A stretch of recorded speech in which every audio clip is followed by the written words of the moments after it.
Hey everybody, this is Sick Talks number 77. Welcome back. I'm here with Adam Faze. Adam is the co-founder of Gymnasium, which began its life as Faze World, which came out of his last name, which came out of, or no, his name didn't come out of, but Faze World came out of his creations on social media platforms and being a kind of a content maker, and somebody who, when I ask my smart friends who are younger than me what's going on the platforms, they always point to Adam as being somebody who has A, kind of figured it out, and B, who makes great stuff, and C, is just a really cool guy. And that's always been my experience. So anyway, Adam, welcome.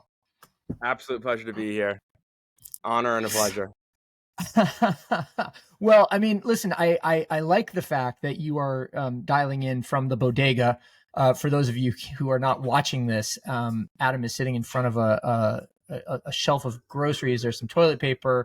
We've got some chips, some CPG products. Looks like a little bit of microwave popcorn, some muffins. So this is the office canteen, I would imagine. I confused you because my text right before I hopped on was that I was having computer trouble. So I think you thought maybe I was hopping on from my downstairs bodega to get the Wi-Fi. Well, where are you hopping on from in that case?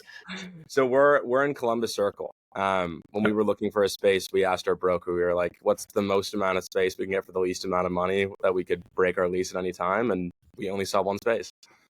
Got it. And it was a bodega. No, so we built this entire set from scratch. Like the ceiling's fake. Oh, I see. It's a set. Fake. Okay, I gotcha. I'm just sitting on a checkout stand right now that's completely fake. There's a checkered floor. We want the full idea. The funny thing is, I don't know if we're filming the show in this set anymore, so we might just have a bodega in our office forever. I mean, not for nothing. When I was at Vice, we worked on a program called Brisk Bodega that was, the cultural expression of Brisk, the iced tea brand. And so, I mean, it is not beyond the pale to think that you could go back to the PepsiCo overlords and say, hey, guys, let's bring back the Brisk Bodega.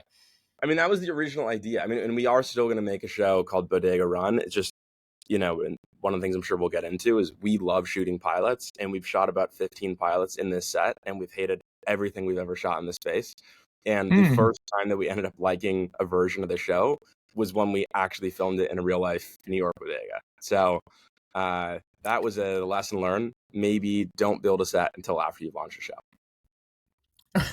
Or at least until you test it out in the wild first and see if you can get the paradigm, nail the paradigm down, and then control for the X factors.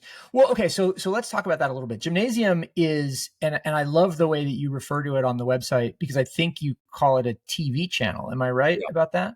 I never think of it as a television studio more than anything else.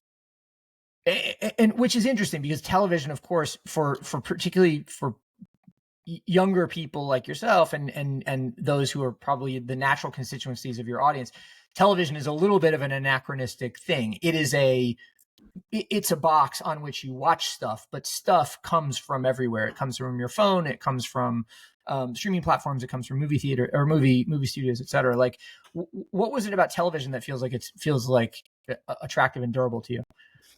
I mean, it came from the way that I use these platforms. I think when I go on TikTok in bed at 1 a.m, it's the same way that I would have turned on my TV and watched Netflix for 2 hours. And instead of doing that, I am just going on for the sole purpose of consuming entertainment and gonna scroll for 2 hours. And so I think it wasn't until I had that come to Jesus moment of wait a second, I think this is television. It just kind of feels like public access television, maybe, that I started thinking of it differently. And I think at that point, this is now a year and a half ago, I had never made a TikTok video in my life. I had only consumed it since day one of the pandemic. And everyone I was talking to who was in the space was sort of like, bring out the tiny microphone, do it on the street. You got to ask gay son or thought daughter. And that's the only way you're going to go viral. And I just had this idea of I end up stopping on videos that I just find interesting. I don't even know what creators that they're from.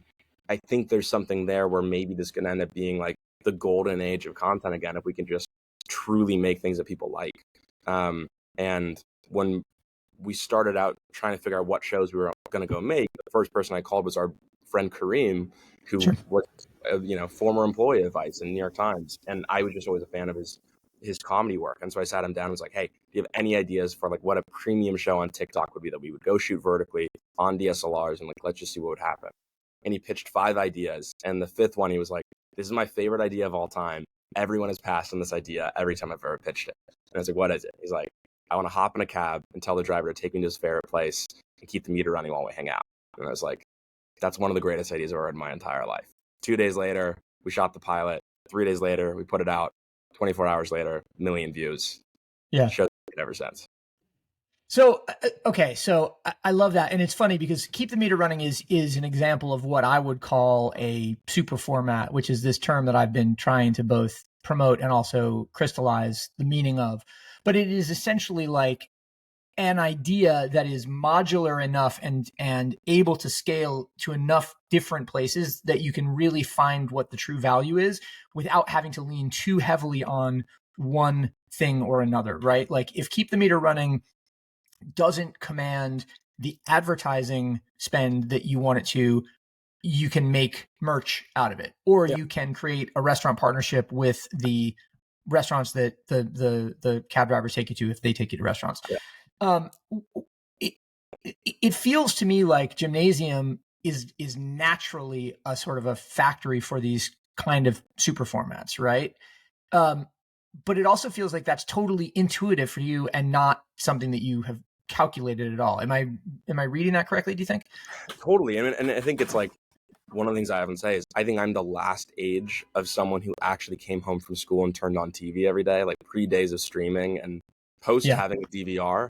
But I grew up coming home and turning on MTV and watching reruns of like Robin Big and Run's House, whatever.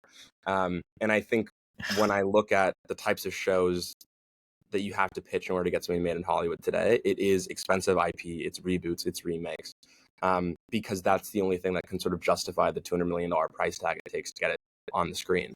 And so when I look at this and I see that we can actually make shows for considerably cheaper, often thousands of dollars an episode, that actually just gives us the opportunity to like bring back the idea of an original format again. And I think when we look at these platforms like TikTok, Instagram Reels, YouTube Shorts, we really do see them as like basic cable. And I think in the same ways that you used to scroll the channels until you saw something that you liked, that's kind of how it works here. And on top of that, with regards to what shows work, I think one of the things that we really look out for is what is something that works just as well introducing a concept for episode 1, as well as introducing the same concept in episode 50 in case someone's finding that episode for the first time. And so you really want to find that way where like, okay, keep the meter running. Every single episode, Kareem's getting in the cab and saying, take me to your favorite place to keep the meter running. If you're finding episode 50 and you've never seen another episode before, you can watch it, know everything you need to know to understand and enjoy that episode, and then click on the account and binge the rest. And I do think that is like one of the most through line things you'll see across any of our shows is, again, a format that you can stumble upon at any point in the show's history and enjoy just the same. Yeah. Similarly, Boy Room is the latest sort of hit from your universe, and also one that, you don't need any previous context. B, there will always be a supply of messy boys somewhere in the world, whether it be, you could run out of them in Bushwick and Ridgewood, but you will still find them in Hackney and London Fields, right? You will still find them in Bandra and in Mumbai. What distinguishes for you the difference between something though that is inextinguishable in that way versus something that will actually hit? Or have you figured that out yet? I mean, I think it's partially tapping into, things that are already talked about in culture. I think with regards to Boy Room, it's like, who hasn't complained about going to their friend's house or sleeping over at a guy's house and looking at the room and being like, this is fucking disgusting. And so it's like, I almost consider Boy Room to be group chat humor. It's like, of course, when that first episode comes out, you're going to send it to your boys or your girls and share it with all your friends because it is like a meme. But at the same time, I think like one of the reasons we're excited for it to have legs is like right now we're just teasing the fact that we'd like it to be a renovation show. our full dream is to make this like America's Home Makeover and actually fix these guys' rooms with real furniture. But we wouldn't do that without the help of a partner. And so, Damn, that is that yeah, you know it is the timing is terrible. A friend of mine just left his job as the VP of marketing at Wayfair, wow. and Alex Frias, give me a shout. Let me know. Let me know who on your team we should There you connect go. Adam to. That's a cool idea. And again, it's like, I think our hope is there's a lot of people in the comments who sort of gave us the idea. They're like tagging their favorite brands from Home Good to Target and saying, please sponsor the show. We want to see the renovation episodes. And so we're hoping that even when that day comes and we do start monetizing the show through a partnership, that we can find the through line of like, this is a show that is actually better with a partnership than it was without one.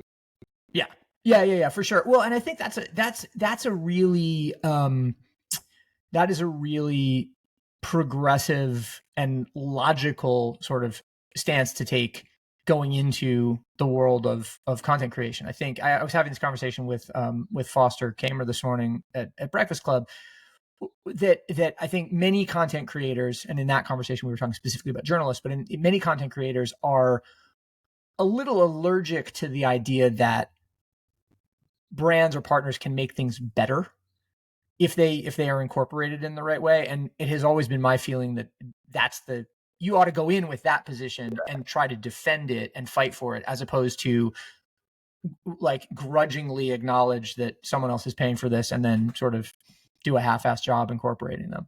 And I think case in point there is like, ask any athlete what Red Bull's done for them and how much better their production has gone up from that. It's like, of course, Red Bull has an in-house production team, but it's like, if we can rival that in-house production team and take that to brands and partner with the right talent to make that same exact feeling, I think it's a home run. Do you want to? Okay, so that's an interesting question. Do you want to rival Red Bull Media House's production quality? That to me seems Sisyphusian and potentially not leaning into what you guys are great at, which is capture in the vernacular of the kids, essentially. Yeah. No, I mean, I think the thing that we would want to rival is sort of their view in the world, as well as how expansive it is. I think we want to have shows that reach every country, that take place in every city around the world. And I think that's the thing, we've talked with them a bunch. Like, I think we're some of their biggest fans. So if anything, we'd love to work with them. But I think that's sort of the thing that we love the most. Got it. Well, okay. So moving along then, one of the things that I think has been interesting is to look at Keep the Meter Running, to look at Boy Room as barometers for what is happening on these platforms. And the point of this show is ostensibly to track the links that are in the SIC weekly newsletter and to just, have my guests point out the things that they think are interesting. You sent back four stories that you thought were worth talking about. One of which was from Business to Fashion, I believe, maybe Vogue Business, about how factory tours are blowing up because young people want to see how things are made and get inside the process. What was it about that story that struck you? No, I mean, it's two things. It's a really well-written article. And it's funny, because I've watched a million of those videos. And I think there was even like a meme a few weeks ago of just like, there's this one specific Chinese factory that Donghua, Guazin, like some bizarre sure. on everyone's feed all of a sudden. But I actually think that trend taps into two different things. One of which is it's sort of the brain rot hours of 3 a.m. scrolling on TikTok, and you're like, oh my God, I'm watching a 3-minute video of how this thing is made in a factory because I just like can't turn my brain off. But the other thing is specifically on the videos that talk about where clothing is made and like where Bodhi suppliers are from and Lacoste suppliers, whatever. I actually think the reason why so many young people are saving it is because I think that they're all under the belief that they're going to start a clothing company one day. Interesting. I think Okay. this is a funny trend that I've seen in general with sort of TikTok in particular. It's like I've come across videos on like, here's how you would drive a tank if you ever found yourself in one, and it has about 500,000 saves. And it's like, and by the way, I saved it, and I'm still sitting there, well, you never know. And like everyone else has the same exact feeling. And I think that's the same thing with this clothing situation. It's like a lot of young people are inspired by the stories of clothing companies coming out of nowhere, and like the cultural impact you can have with starting a brand.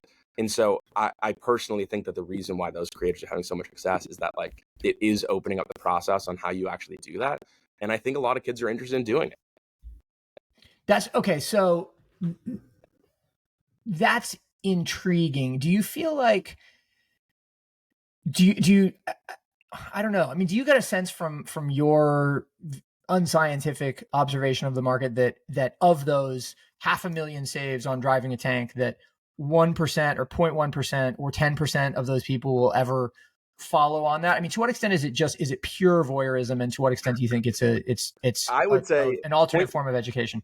I would say 0.1% would ever even look back at the video. And I think Right. Okay. Gotcha. 1,000, 0.00001% will ever actually drive a tank. I just think there's this weird like curiosity in the back of everyone's heads of like, well, you never know, maybe I will one day. Sure. I think in the same thing for starting a brand. It's like everyone wants to start a brand. At the end of the day, it's really fucking hard. And I think anyone who's ever started one will tell you like, maybe don't do it. But I think it's still like, you can't help a young person from dreaming. Yeah, no, that's definitely true. That's definitely true.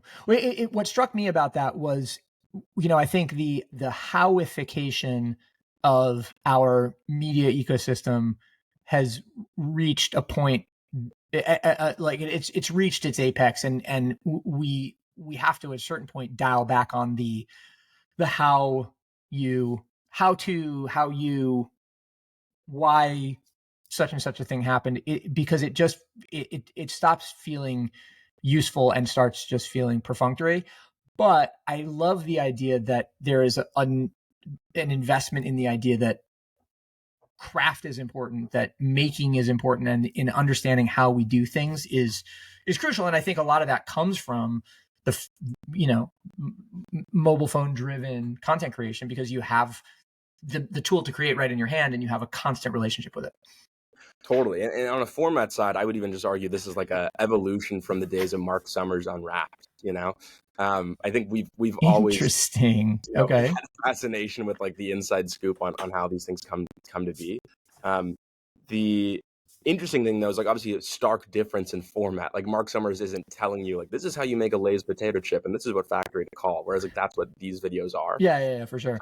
And I do think that's like, a lot of people have compared Boy Room to Room Raiders, and that is, I personally did not grow up with Room Raiders, but now having seen it, I completely see the similarities between the two shows. And I think you'll probably find a lot of similarities from shows that we make to shows that are like evergreen formats that have existed sort of for every generation. But I think it's really interesting to always see like, well, how do you evolve it to still interest a new audience in a way that, they would not be in the existing show.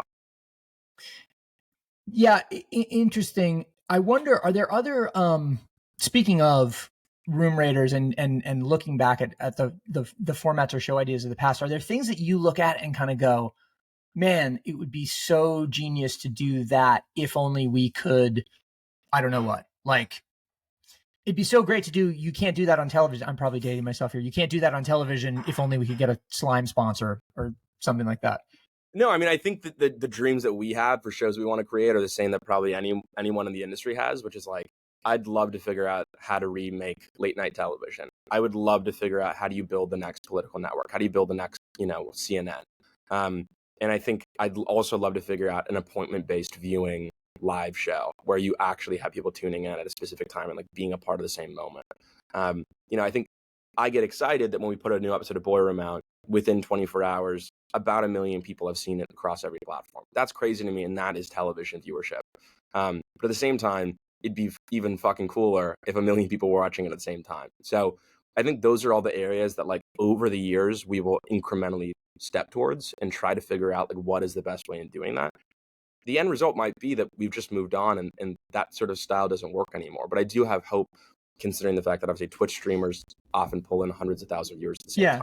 Well, and I mean, John Mulaney, I haven't watched the full 6 episodes or 7 episodes or whatever it was, but John Mulaney, as part of the Netflix is a Joke Festival last week, did a series of live shows on Netflix at 7 p.m. local time. The Sunset Tower. Was it at Sunset Tower? Yes, it was at the Sunset Tower. Oh wow, funny. But I just like, I liked the frisson that came with that, the sense of not danger exactly, but the like the Yes. sense of randomness that Yeah. that came with it.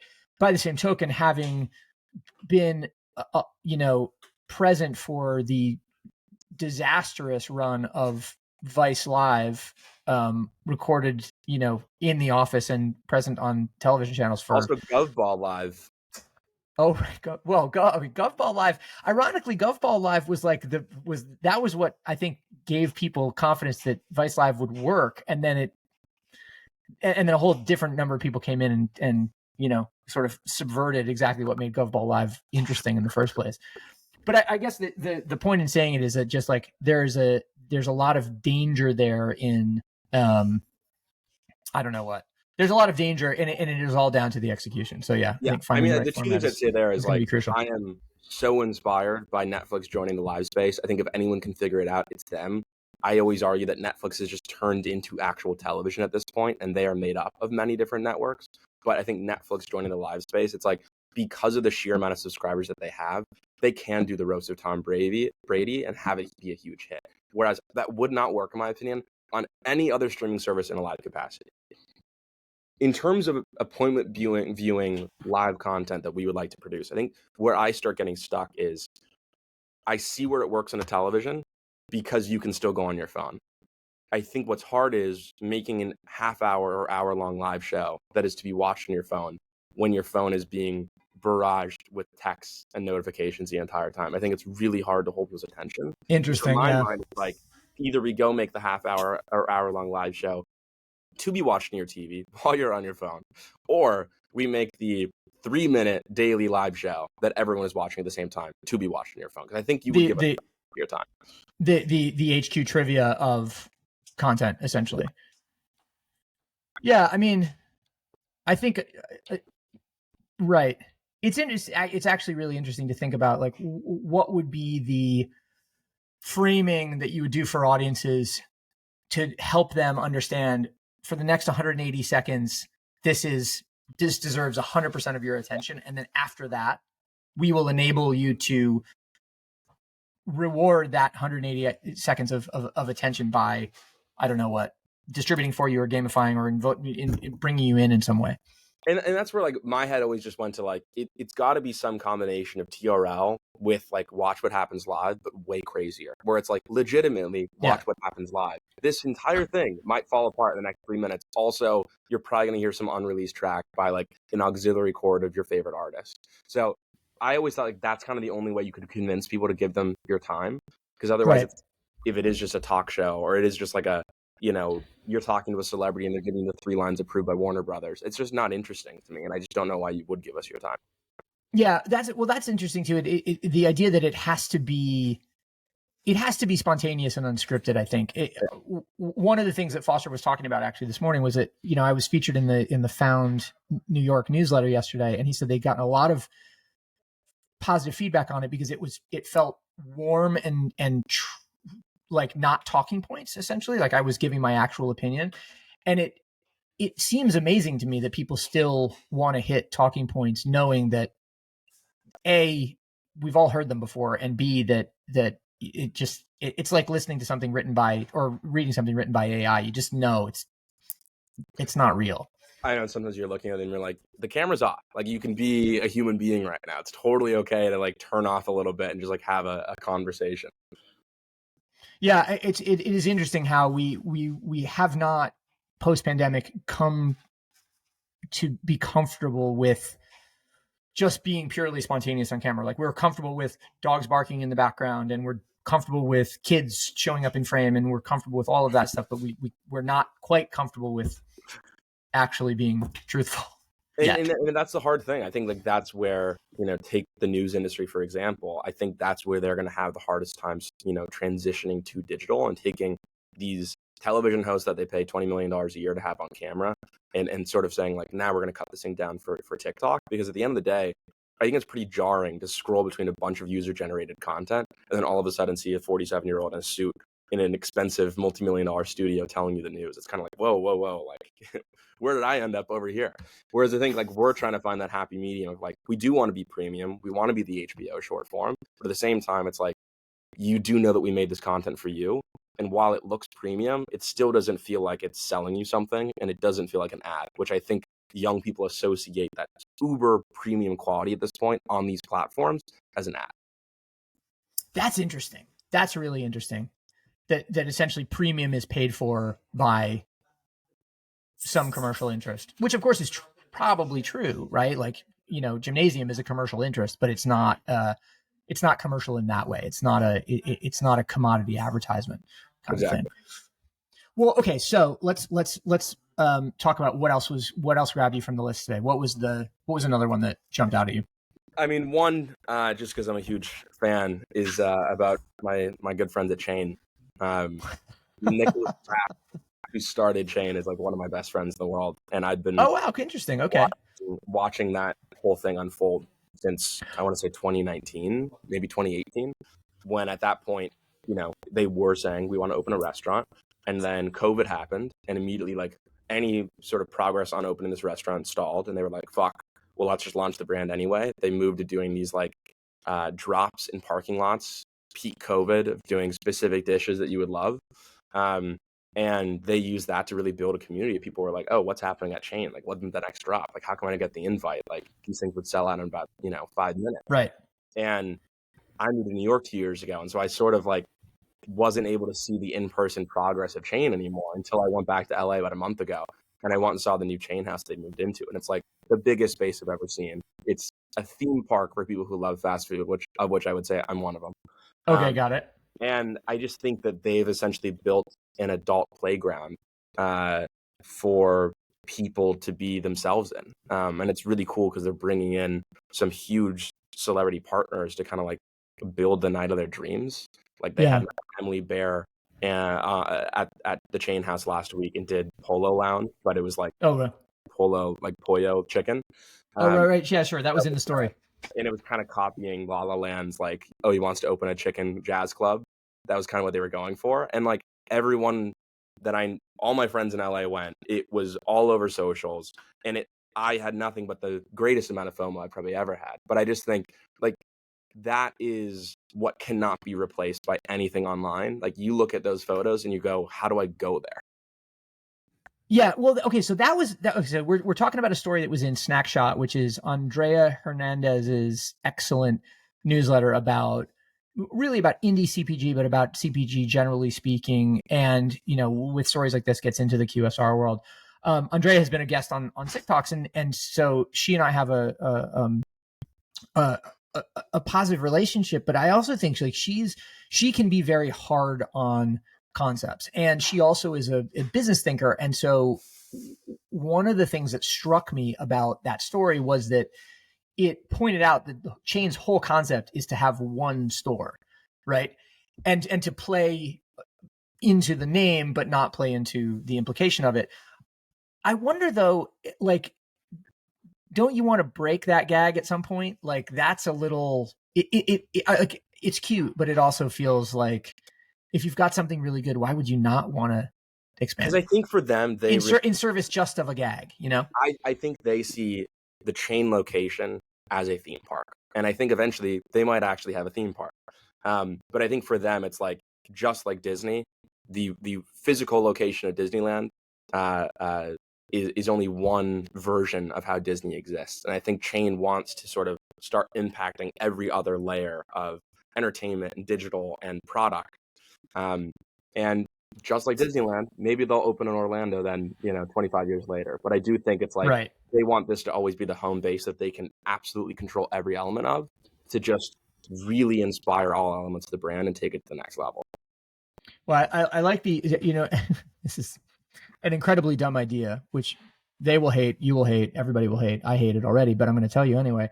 Disneyland and Disney World, right? Same concepts, but to your point, separate locations. Chain, an anagram of Chain is China. So they could open in China and just have a store called China. That would be funny. There we go. I'm sure the Chinese would be. Yeah, exactly. Oh man. Well, yeah. I think it is intriguing. And then do you look at I mean, obviously, your relationship with Nick Kraft is gives you some access to it. can, do you not feel overwhelmed by the idea of just like saying to him, hey, let me make something there? Or are you just So sort of we've playing had it cool and conversations. letting him ask you? We've had that conversation a dozen times, and it's going to happen. Like Chain and Gymnasium will make a show at some point, and I think like one of the things that we're very candid about is like we are not the idea people, we are the picking idea people, and we're the making the show people. And so now that we've kind of opened up our doors, and anyone listening who has an idea for a show, please come knock on our doors. We're looking for new shows. What happens is if someone like Chain comes to us and says, "Hey, we want to work on a show together," what we now do is like put that on our board so that anytime new pitches are coming our way, we start thinking of like, oh, wait a second, that'd make a lot more sense in the Chain universe than it does it just a Gymnasium original. And then we can go to them and say, hey, let's figure out a way for us to make the show together where it like lives on both of our channels and this like grows the Chain brand. Because I think in the early days of Gymnasium, when it was Faze World and we were coming off the success of all these shows, in our heads, we are the idea people. We're fucking unbeatable. And so like any brand that wants to come to us, we're going to come with the greatest fucking idea you've ever heard of. And it's like, you realize like, then you get these brands coming to you and you're sitting there and I was like, we're the dumbest agency I've ever met in my entire life. Like the worst ideas. And I don't think anyone would ever watch these. And so it's fun to start treating brands almost like studio partners, right? Where instead of us saying, hey, let's take the show to Netflix, they're looking for this, it's like, let's take the show to Chain, they're looking for this. Yeah, it's funny. So I was just on a discussion with this media company called On Discourse, that where one of the conversations was about the idea of AI agents talking to people on behalf of brands and helping to serve them. And one of the other participants was saying, I don't think people want to be friends with brands. And that raised my hackles a little bit, because I think people do. They don't want to be friends with every brand, and they don't want to be friends with brands, sight unseen or for the sake of it. But they do want to be friends, and they want to have a relationship with the brands that mean something to them and that add value to their lives. So I like the way that you're going about it. I also think it's the level of self-reflection to kind of go, yeah, we're the worst agency out here for certain conversations, and we're the best one for other conversations is really pretty important. How many, to what extent do you see Gymnasium? I mean, Gymnasium is a television channel, but television channels don't typically have agencies within them that produce the stuff, right? Like, is that a part of the fundamental model? I think, the core issue is this: short form does not make money on paper, right? TikTok does not pay you. YouTube Shorts barely pays you. Instagram Reels decides every week if they want to pay you or not. Boiler Room has been around for 9 episodes now. We've gotten about 15 million views. We've been paid $1,000. So Got it. that is not something that works by any. And is that just because the check is in the mail, or that's like that's the amount that TikTok pays you for that amount of views? Got it. Okay. And so that's not a business. And yeah, I think you do look at early days network television for inspiration. It's like, okay, well, these channels were coming to people's antennas over the air for free. So where did they make their money? They made their money from brand partnerships. And so I really try to think of it as like, this is the truest version of television that has ever existed: premium subscription-based programming. And I think we are really looking closely at like the earliest days of television for inspiration, how we can work with brands. And at the same time, be able to hold the line a bit where, sometimes a brand wants to ruin a show of ours. And even though that check would be really helpful to have in the bank, it is something that would kill any success we've built off of a show. So I do think it's like, how do we find that version where it's like, we want the brand to have success? At the end of the day, the bigger success the brand has, the more they're going to be our customers. But at the same time, our IP is the most important thing to us, and we want to make sure that we keep building our audience. Yeah. It is a fine balance, but it is one that I think can be negotiated pretty easily with enthusiasm and empathy, right? Yeah. Like if it's a world in which absolutes don't really help, because they cut off opportunity and avenues of advancement. Interesting. How many shows does Gymnasium need to work? Like what is the right number of things that you have running concurrently, or you have things in the stable to make it sing? I mean, it's a great question, because I think Gymnasium could work as a boutique studio where, like, you know what, we actually only make 5 shows a year and we have 5 employees and it makes X amount of dollars and it's a really fun business. Obviously, the version that we want to go build is the cable network. Yeah. We actually see Gymnasium as the first of many channels we want to go create, where this one is like very much focused on sort of unscripted Gen Z young millennial programming. But any other vertical that I mentioned, like, that would be a new name started by sort of the same holding company that we originally started. So I think that the scalability is almost infinite in our minds, and our hope is that we look back at this podcast 4 years from now and we have hundreds of employees around the world focusing on completely different genres and verticals. Yeah. But for us, in the next 12 months, I think we're really going to be honing in just specifically on this, like, mostly unscripted Gen Z young millennial programming. Everything from game shows to food shows to boy room to keep the meter running types. So, Yeah. I think the fun part for us is we get a lot of ideas coming in the door every week. What we do is, of the ideas that come in, we sort of pick the 3 off of the 10 that we really like. We go shoot pilots for each of those 3, usually within 48 hours. We watch that footage and internally just decide, is there a there? And then if there is, that's what's like enough for us to go say, okay, let's go make 6 episodes and put this out and see what happens. And what is you mentioned that you had shot like 15 pilots or something like that. What's the hit rate right now? Is it 1 in 5, 1 in 1? I would say it's probably one out of 10, honestly. Like, Okay. it really does Okay. take, and by the way, that could be that we shot 10 of the same exact show until we cracked the format that we liked, as much as it can mean 10 completely different shows and only one of those we actually ended up making. And I hope that stays the same. I think, like, for us, it is going to be a nonstop effort of just trying new ideas and seeing what we personally like. And, all we can do is have like an intellectual guess of what we think is going to work by the time we put it out. And so Boy Room is exactly that. We all watched it here. We couldn't stop laughing. We couldn't stop watching it. And we wanted to show it to all of our friends. And so it was like, that's enough for us to want to post it on the internet and see what the reaction is. And funnily enough, the first 2 episodes actually couldn't break 1,000 views on TikTok. And it wasn't until the third one we kind of tinkered the format a little bit. That was enough for it to get, 1.5 million views in 24 hours and 30,000 followers. And at that point, we weren't upset about the first 2 episodes not having worked, because in our heads, we're like, it's going to work. So as soon as one hits, they're all going to hit. And so we had the confidence to sort of keep going, and we probably would have gone 8-10 episodes in if it still hadn't worked to decide if we should pull the plug or not. Thankfully, what was the tinkering that you needed to do to get it to move? We noticed that we were losing like 98% of our audience in the first 3 seconds, and the first 3 seconds was an intro where Rachel was saying, "Welcome to Boy Room, the show where we investigate boys' rooms." I love the intro. Again, I just think when you imagine a kid who's scrolling between 400 videos in a single sitting of TikTok, and they're just scrolling between UGC and awful footage of what's happening in the news, all of a sudden you get this sort of loud intro in your face. You're kind of like, oh, whoa, let me get out of here.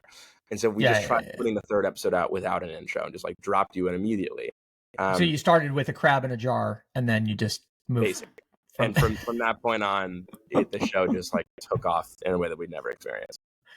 No, that's cool. I mean, it is interesting to your point about looking back at television as an example. Like, one of the lessons of advice was that you always start with a cold open, because that is the thing that the mystery is what draws people in and kind of gives them a sense. And I think that technique was used and misused and abused to greater or lesser extent over the course of time, but it was an important learning, that and also the idea that you make things that are as long as they are good.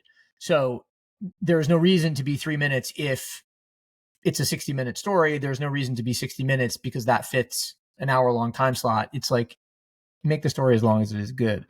And I think you look at a lot of old network television and you realize a lot of this is filler. It just was 100% that you had to fill. And so, like, well, let's just add some plot points that have no meaning to the story whatsoever. And so people in traditional, whenever they look at us, they're kind of like, how could you do it? How could you do a 3-minute episode of something? And I'm like, honestly, kind of works, especially for a new show. Like, look, I would love to go make the 15-minute version of Boy Room again, where we do the renovations, and I think we will get there eventually. But it's like, Sure. we just introduced the show to people. Let them fall in love with it first, so that when we do that a year from now, there is an audience of hundreds of thousands of people that are waiting for us to press upload versus like expecting them to just find it on their own.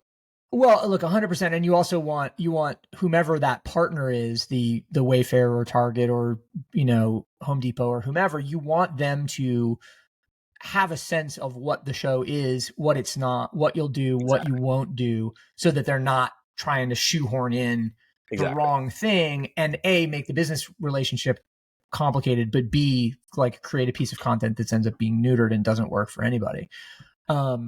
I feel like it's interesting, actually. I feel like marketers of late have turned the corner a little bit on that. Like when we started to do that in the early mid-aughts, it was tooth and nail fight every time to put some bobo ass thing in the content. And now, like the project that I'm working on with Kareem, the marketers on the other side of the counter are just like, yeah, what does Kareem want to do? We want to stay out of his way. Exactly.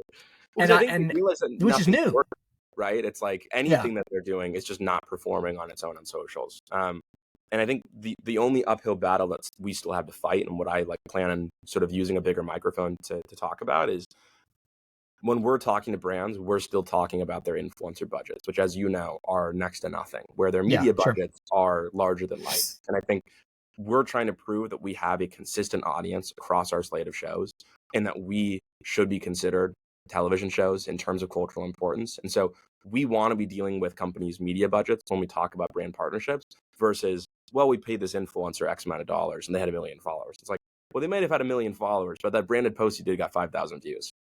Got it. Well, look, I gotta talk to you. I gotta introduce you to some friends in that media buying space who might help frame that conversation a little bit and move it forward. Because what I've learned is that the language, the terms of art in that world are obscure, totally, and so specific. And if you don't use them, you might as well be speaking Greek.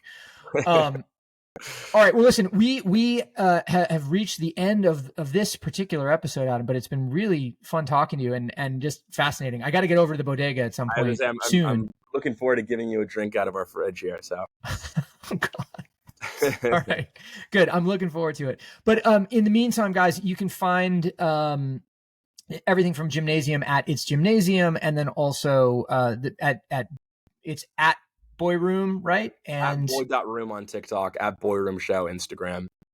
Okay, and then at Keep the Meter Running. Yeah, across platforms.